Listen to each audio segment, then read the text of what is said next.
Aujourd'hui, Dieu va activer quelque chose qui est dominant dans votre vie au nom de Jésus. Tout ce que Dieu avait l'intention de nous donner est encapsulé dans l'esprit qu'il nous a déjà donné, donc quelque chose s'élèvera en vous pour répondre à l'occasion cette nuit au nom de Jésus.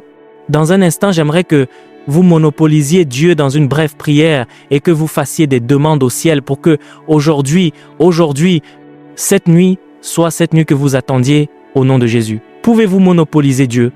Monopoliser Dieu, faites des demandes au ciel, faites des demandes au ciel, faites des demandes au ciel. Tout ce que nous te donnons, c'est la gloire, nous te donnons la louange.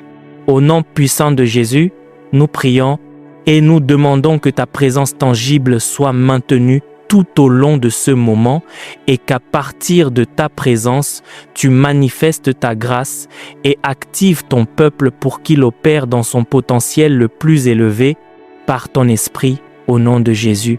Merci Père, au nom de Jésus, vous pouvez vous asseoir. Ouvrez votre Bible au livre des Nombres, le livre des Nombres, chapitre 11.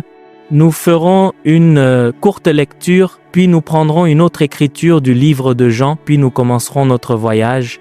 Nous ferons un enseignement pendant quelques minutes, 25 à 30 minutes, puis nous passerons à la pratique. Nous ferons l'enseignement, puis nous ferons la session pratique. Alléluia. Nombre 11, 24. Et Moïse sortit et dit au peuple les paroles du Seigneur, et rassembla les 70 hommes des anciens du peuple, et les plaça tout autour du tabernacle. Et le Seigneur descendit dans la nuée, et lui parla, et prit de l'esprit qui était sur lui, et le donna aux 70 anciens. Et il arriva que, lorsque l'esprit reposa sur eux, ils prophétisèrent et ne cessèrent point. Mais il resta 2 des hommes dans le camp, le nom de l'un était Eldad, et le nom de l'autre était Médad. Et l'esprit reposa sur eux. Et ils étaient de ceux qui étaient inscrits, mais ils n'étaient pas sortis vers le tabernacle. Et ils prophétisèrent dans le camp. Et un jeune homme courut et le dit à Moïse, et dit, Eldad et Médad prophétisent dans le camp. Et Josué, fils de Nun, serviteur de Moïse, l'un de ces jeunes hommes, répondit et dit, Mon Seigneur Moïse, défends-leur.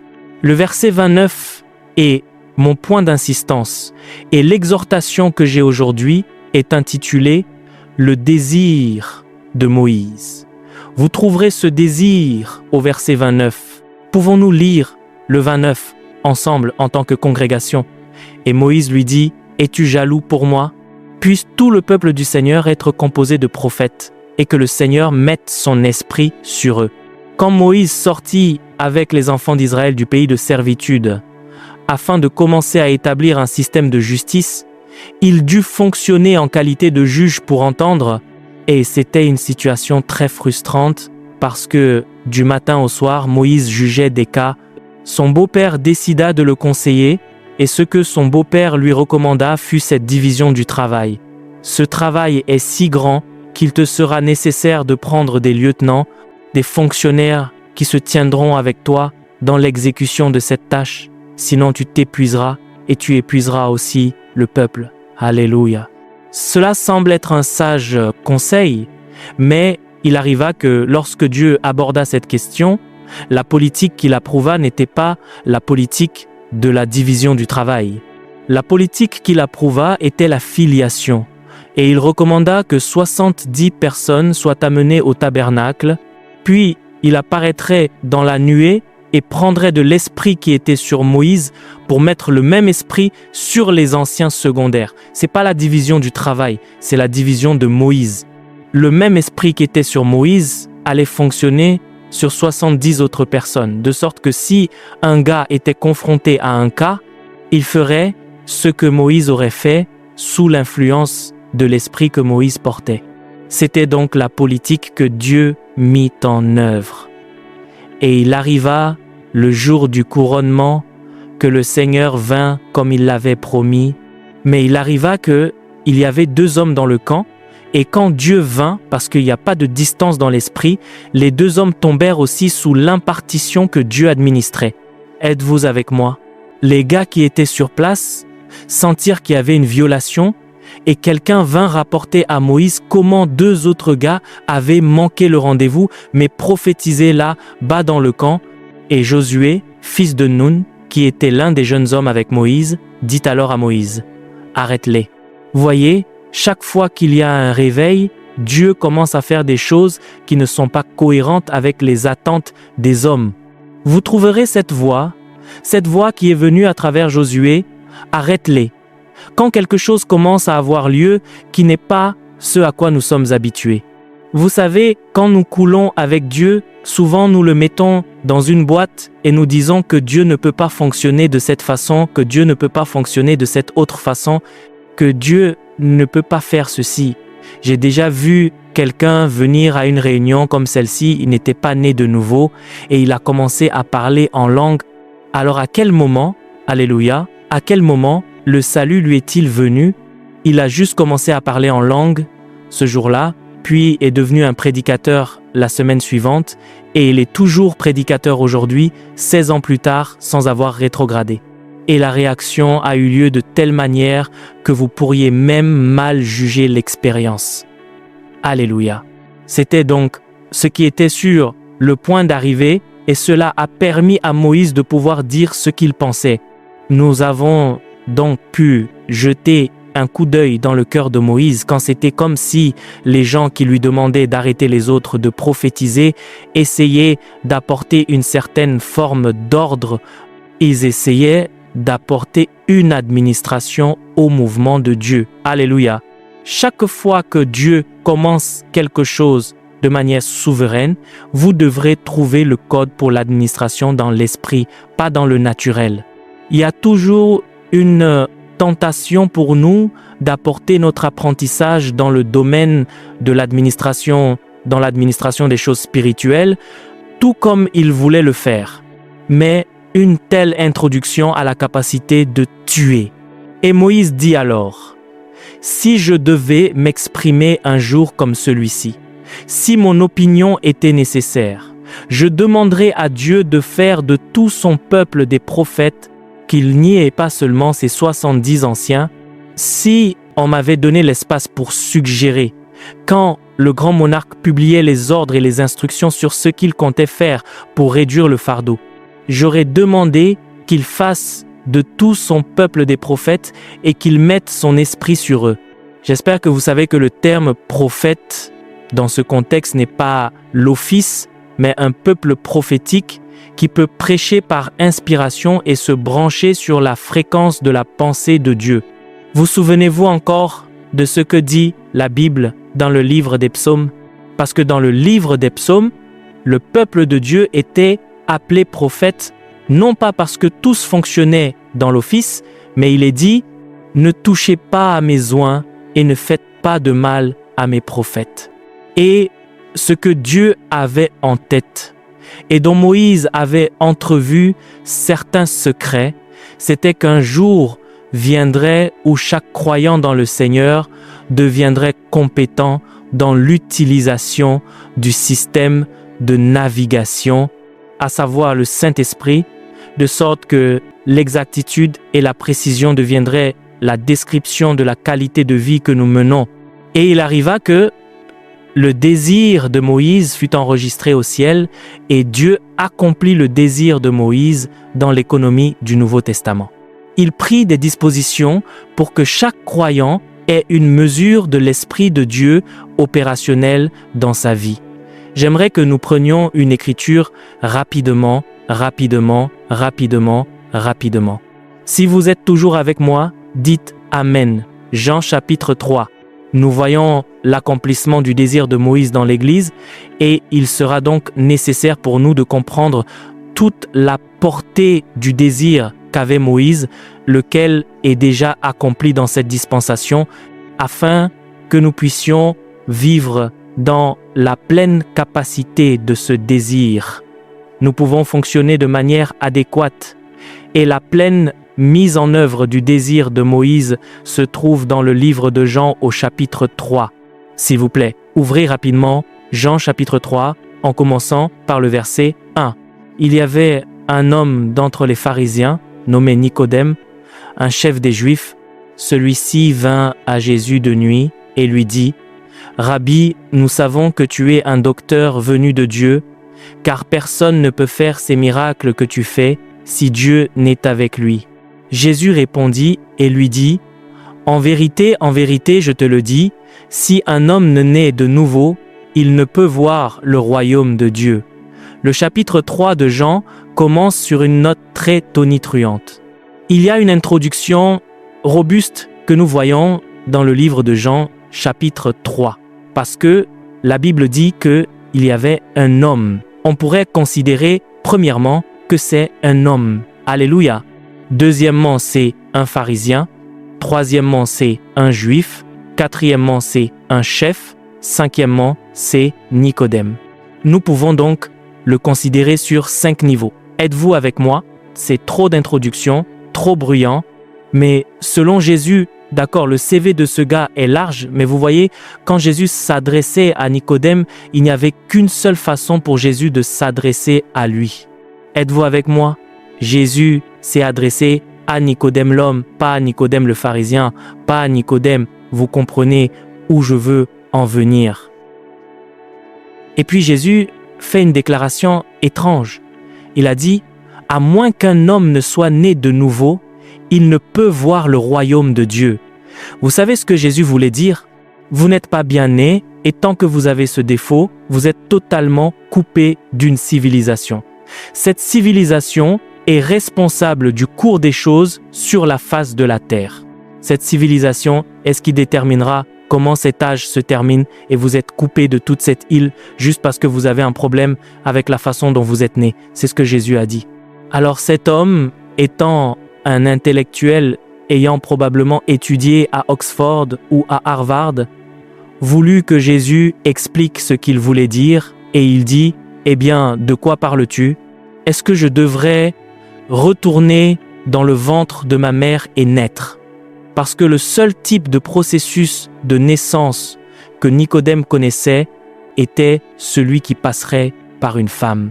Jésus a dit, « Malheureusement, même si tu réussis à retourner dans le ventre de ta mère, quand tu naîtras, tu seras toujours chair, car ce qui est né de la chair est chair, mais ce dont nous parlons ici est une naissance qui vient par l'Esprit. » Alléluia.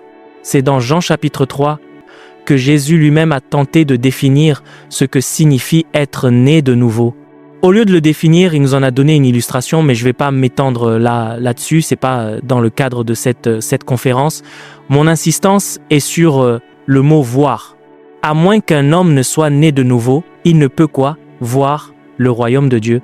L'île vaste, les possibilités vastes du royaume de Dieu ne sont pas accessibles jusqu'à ce qu'un homme naisse de nouveau. Et l'implication organique d'être né de nouveau est que votre esprit est vivifié, votre esprit est régénéré et le Saint-Esprit commence à tabernacler votre esprit. Il donne la vie à votre esprit. L'implication de cette réalité organique est tout d'abord que vous aurez maintenant la capacité, à travers l'esprit qui vous habite, de pouvoir percevoir. Le mot « voir » ici, vous êtes avec moi? Le mot « voir » ici signifie percevoir par l'usage des sens. Et ainsi, quand le Saint-Esprit est venu sur votre cœur, il a activé votre réceptacle. Je vais expliquer ce que je veux dire par là. J'espère que vous savez que lorsque vous étiez dans le ventre de votre mère et que vous aviez 9 mois dans le ventre de votre mère, vous aviez des yeux développés. Est-ce vrai? Vos oreilles étaient développées, vos poumons développés, vos pieds développés, mais malheureusement, ces parties de votre corps n'étaient pas conçues pour le ventre. Vous devrez d'abord naître avant que vos yeux ne deviennent pertinents. Est-ce vrai? Vous devrez d'abord naître avant que vos oreilles ne deviennent pertinentes. Donc Jésus dit, vous devrez d'abord naître spirituellement avant que votre réceptacle, qui est l'organe qui contient vos 4 sens spirituels, ne soit activé pour fonctionner. La preuve organique que vous êtes né de nouveau et que votre réceptacle est actif, c'est ce que Jésus a dit. Nous sommes à l'école des prophètes ce soir. C'est une école, l'école des prophètes, parce que le désir de Moïse doit être accompli à la lettre. Je souhaiterais que tous les enfants du Seigneur soient des prophètes et qu'ils mettent son esprit sur eux. Examinons votre réceptacle, l'organe aux 4 sens. Premier sens spirituel. Jean chapitre 13, versets 1 à 3. Premier sens spirituel. Or, avant la fête de la Pâque, Jésus, sachant que son heure était venue de passer de ce monde au Père. Première chose à souligner, s'il vous plaît. Retournez en arrière, soulignez, savait. Jésus a fait quoi? Savait. Très bien, continuez. Que son heure était venue de passer de ce monde au Père. Ayant aimé les siens qui étaient dans le monde, il les aima jusqu'à la fin. Et le souper étant fini, le diable ayant déjà mis dans le cœur de Judas Iscariote, fils de Simon, le dessein de le livrer, Jésus, sachant, soulignez ce sachant, que le Père avait remis toutes choses entre ses mains et qu'il était venu de Dieu et qu'il s'en allait à Dieu. Il y a 3 sachants ici. Jésus sachant, numéro 1, que le Père a remis toutes choses entre ses mains. Jésus sachant qu'il était venu de Dieu. Numéro 3, Jésus sachant qu'il s'en allait à Dieu. Le premier sens spirituel est appelé le savoir de la révélation. C'est ce savoir que vous savez, sans savoir comment vous le savez, mais vous le savez quand même. C'est une révélation. Le savoir de la révélation, c'est le sens le plus fort sur votre réceptacle. 70% des communications de Dieu. Oh, vous n'êtes pas avec moi. Vous n'êtes pas avec moi. Maintenant, écoutez-moi. Écoutez attentivement. Écoutez attentivement. Je ne peux pas me répéter. Nous ne parlons pas des dons de l'esprit. Nous ne disons pas « Avez-vous le don de l'esprit ?» Non, nous disons « Avez-vous l'esprit ?» Si vous avez l'esprit, c'est votre part. Je souhaiterais que tous les enfants du Seigneur soient des prophètes et qu'ils mettent, qu'a-t-il dit, mettent son esprit sur eux. Comprenez cela s'il vous plaît. Aidez-moi à prêcher à votre voisin rapidement. Nous ne parlons pas du don de l'esprit, nous parlons de la présence de l'esprit. Le savoir de la révélation est votre premier sens spirituel. 70% des transactions de Dieu passeront par cette plateforme. C'est un savoir, cela fait partie de ce que nous appelons la communication non cognitive de Dieu. Et si vous voulez être un prophète précis, vous devez perfectionner la communication non cognitive d'abord avant de pouvoir marcher dans la communication cognitive. Vous devez savoir comment Dieu communique avec vous en laissant votre mental à la maison et vous pouvez suivre avec votre cœur jusqu'à ce que votre cœur devienne l'organe qui est en avance sur votre réflexion, votre mental. C'est ce qui fait un homme spirituel. Il y a un changement qui peut s'opérer et qui placera l'opération de Dieu dans votre cœur avant votre mental. Ainsi, quand vous avez entendu Dieu, vous ne pouvez pas élaborer de stratégie. Ne commencez rien à élaborer si vous n'avez pas entendu Dieu, car ce qui est né de quoi? De la chair est chair. Souvenez-vous d'eux. Savez-vous que souvent, la différence entre la vie et la mort est un savoir. Vous avez besoin de savoir quand vous asseoir, quand vous lever, quand vous éloigner et quand courir. Vous avez besoin de savoir quand monter dans un vol et quand laisser le vol partir, même si vous avez un billet valide en classe affaires, le savoir de la révélation. Souvent, ma vie a été épargnée juste par un savoir et c'est quelque chose que vous pouvez facilement mépriser parce que c'est pas un savoir qui est appréhensif, c'est un savoir tranquille. C'est un savoir très, très tranquille. Et on découvrira alors que les courants de l'esprit sont souvent sur leur propre mode calme et frais, des choses puissantes, des signes puissants dans l'esprit. Vous souvenez-vous encore de la prière d'Élie sur le Carmel? L'effet de la prière apparaissait dans le canevas du ciel, et quand le serviteur revint la 7e fois, il vit un nuage insignifiant qui ressemblait à la main d'un homme. Si insignifiant, quelque chose que vous pouvez mépriser, mais Élie dit, c'est le signe qui prouve qu'il va y avoir une abondance de pluie. Quelque chose de très grand dans la manifestation physique apparaîtra dans l'esprit comme une plume, et si vous ne comprenez pas le langage de l'esprit, vous le mépriserez. Il a dit que les choses du royaume semblent faibles, mais c'est ainsi que la puissance administre son protocole. Je vous le dis aujourd'hui, votre esprit vos sens prendront vie au nom de Jésus.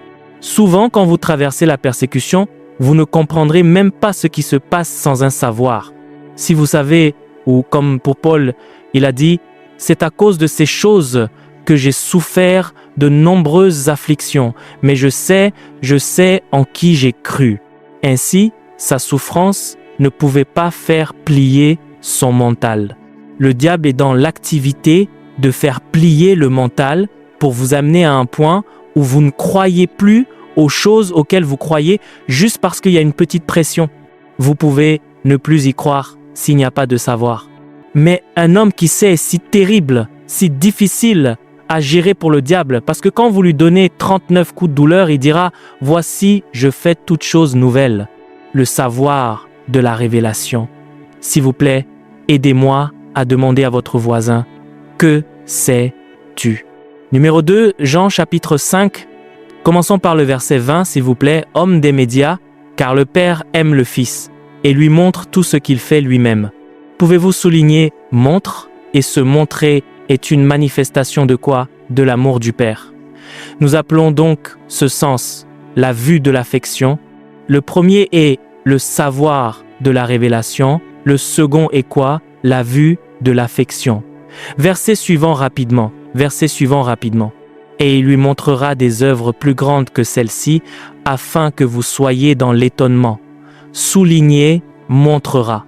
Avez-vous lu l'écriture qui dit « Invoque-moi et je te répondrai » Cela signifie donc que ce que je veux juste que tu fasses, c'est d'appeler. Je te donnerai la réponse pour laquelle tu appelles. Mais en plus de cela, je ferai quelque chose que tu n'as pas demandé. Je te montrerai des choses grandes et fortes que tu ne connais pas.